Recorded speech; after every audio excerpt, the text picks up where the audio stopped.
5ই মে 2013 সাল সেই শাপলা চত্বরের মর্মান্তিক ঘটনা আমরা কি আজও ভুলে গেছি?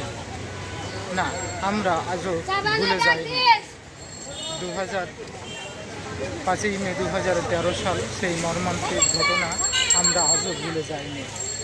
আমার ভাইয়ের রক্তে রাঙানো সেই কালো রাতের কাহিনী আমি কি কখনো ভুলিতে পারি? মতিঝিল ব্যাংকপাড়ার সিঁড়িগুলোতে সেই নিথল রক্ত মাখানো দেহগুলো পড়েছিল। শাপলা চত্বরের শাপলার পাপড়িগুলো রক্তে রঞ্জিত হয়ে পড়েছিল, ঝরে পড়েছিল। সেই ঘটনা আমরা আজও ভুলি। সেই নিষ্পাপ সাদা টুপি, দাড়ি আর পাঞ্জাবি পরে সেই দেহগুলো শাপলার চত্বরে রক্ত মাখানো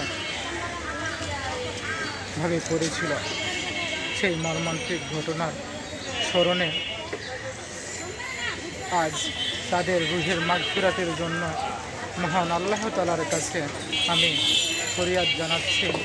আল্লাহ যেন সেই ব্যক্তিগুলোকে, শহীদি ব্যক্তিগুলোকে জান্নাত নসিব করেন এবং সকল মানুষকে যাতে অন্যায়ের বিরুদ্ধে রুখে দাঁড়ার জন্য সাহস এবং তৌফিক দান করেন।